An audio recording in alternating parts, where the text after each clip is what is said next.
What's up, guys? It's Jordan here with another episode of BarkleyLakeBassin. In this video, it's another video from my series, The Basics. I'm going to be talking about 3 different types of line that most anglers use throughout their fishing career. A lot of people use them in different situations for different reasons. They might use one over the other to get a different feel for the bait, or maybe to have a little bit more forgiveness when it comes to ripping the bait, or whatever it might be. I'm going to talk about that a little bit more in the video and talk about what I like to use them for, what situations I use them in, how I use them, and all that different stuff. Alrighty guys, so for this I'm going to switch to overhead view, but as you can see here, I've got some Suffix Elite, which is a monofilament. I'll hold it up close so that you can kind of read the package. Let me get the glare off. I'm going to kind of hold it up close so that you can read what it says. But it says here, Suffix Elite. It's 10-pound test, and if you can read that right there, I don't think you can. If you can read this up here, it says Precision Performance Monofilament. This is what they call monofilament line on here. Some people call it unifilament, but this is a little bit more of a forgiving line. It's permeable to water. So that means water can pass through it. It has a little bit of stretch to it when you pull on it. It's got a lot of different qualities like that. I personally like to use this when I'm fishing crankbaits, a lot of moving baits. I will normally just tie it straight to my reel and use it as a main line, and I just fill the spool completely up with monofilament, and when I do that, I will just tie my bait on, no leader, nothing special about it. I usually use 8 to 10 pound test, as you can see here, when I am using it with a crankbait. Now if I get very deep, I'll probably bump up to like 12-pound test, just because it's real deep down in the water. But I will never get above 12-pound test with my line when I'm using monofilament. I'll also use it as a leader. Like, say I've got a topwater bait that I'm throwing, and I don't want to. I normally tie it on with braid if I'm throwing a topwater bait, but if I want a little bit of stretch, like if I'm throwing a spook and I want a little bit of stretch so that it'll get a better walking motion through the water, I'll normally tie on a monofilament leader. It just gives that a little bit more stretch, and so it's a little bit more forgiving when you go to yank on it. Another reason I would use monofilament is, as you can see here, it is $8.99 for 330 yards of this. It's a cheap line. So you can get it relatively cheap, and I can use it as backing so that I'm not spending a bunch of money on my fluorocarbon and wasting a bunch. I can use this as, like, probably 50-60 yards of filler, and that way I'll normally still have about 150 to 200 yards of this on, and I'm probably never going to reach my joint knot when I tie on a bunch of fluorocarbon. It's just, unless I start losing a bunch and cutting it off a bunch, I probably will never reach my knot where I join my monofilament to my fluorocarbon. Another reason I use it is because when you tie braid directly onto the spool, it will pull off. It doesn't grab a hold of the spool well, and that monofilament does. And I normally just put 10-15 yards on there, just enough to cover the base of the spool so that I can tie on my braid and it not slip and slide all along the reel. The next line you can see here, this is Seaguar. It's in VisX fluorocarbon. Now this is 10-pound test. I normally don't go down to 10-pound test when I'm using fluorocarbon. I generally use 12 and above. I'll go as big as 20 when I'm throwing a jig in a real thick area, but I generally don't get up to 20. I'm normally like a 14 to 16-pound test when it comes to fluorocarbon. It's a very strong line. It's pretty much plastic, so what you run into with this is, you've heard me talking about wetting your line when you're tying a knot in it. It's very important that you wet your line when you tie a knot with fluorocarbon. The plastic in it, when it gets friction in it, it causes issues. It can cause melting. It can cause weakness in the knot. So when you're tying on fluorocarbon, if you're tying a knot in it, you always need to make sure you wet your line. Why I would use fluorocarbon as opposed to monofilament is because it has a lot more strength to it. It's a lot less forgiving. It doesn't have a lot of stretch to it, and it's pretty much clear in the water. Fish have a very hard time seeing fluorocarbon line unless it's just big and thick. You don't really have the issues with fluorocarbon that you would with monofilament when it comes to visibility. If you've got a slow moving bait that you're just kind of slowly dragging along the bottom, you don't really want the fish to have good visibility of that line, because if they see that line, they're not going to touch that bait.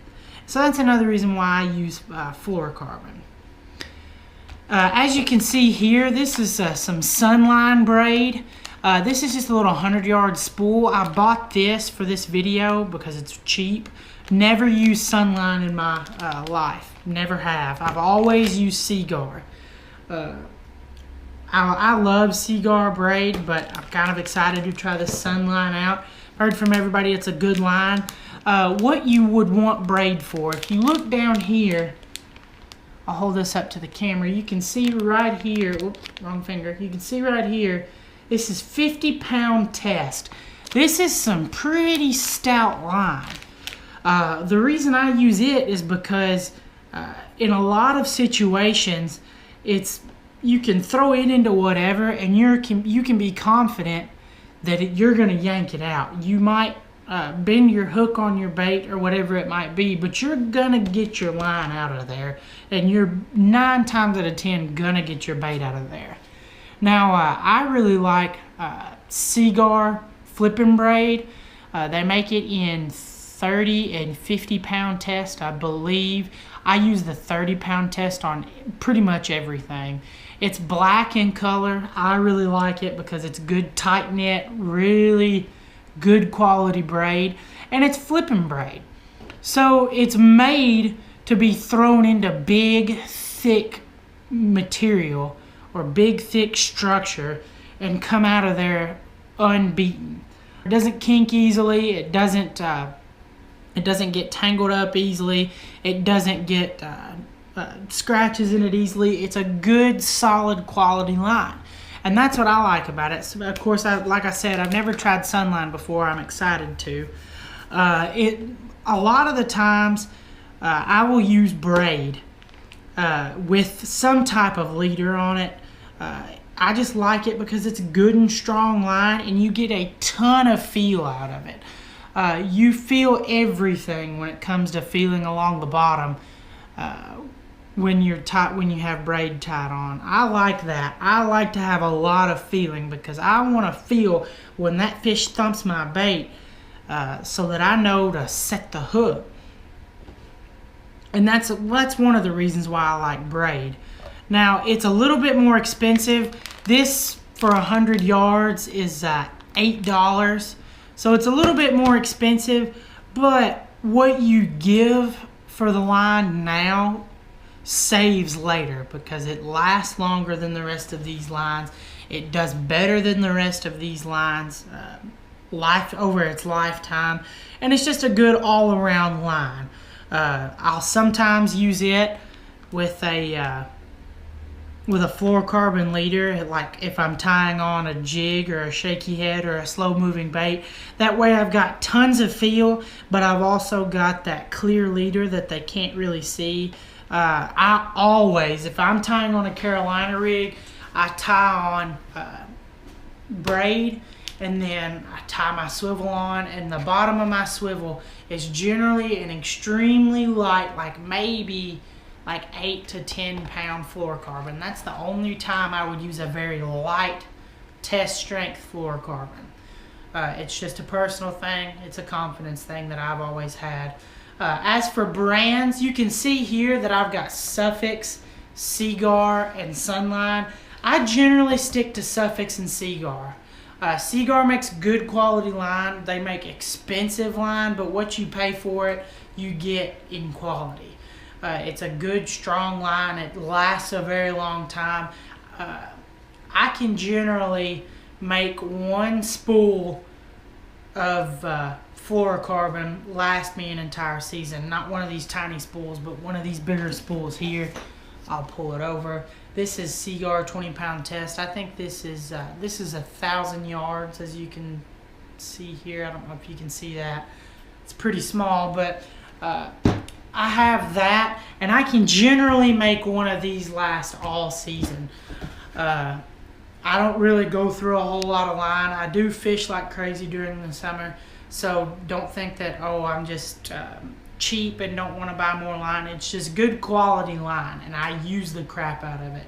Suffix is a great brand of monofilament. I've used 3 or 4 different brands, and Suffix is the best for the money, I think, personally.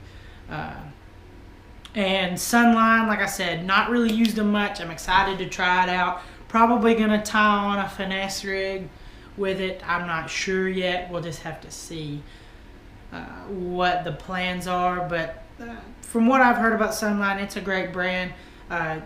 You can use all kinds of different brands. Power Pro makes great line. Spider Wire makes great line. Sunline, from everything that I've heard, makes great line all the way across the board. I'm trying to think of some of the other brands, but can't think of them for the life of me right now.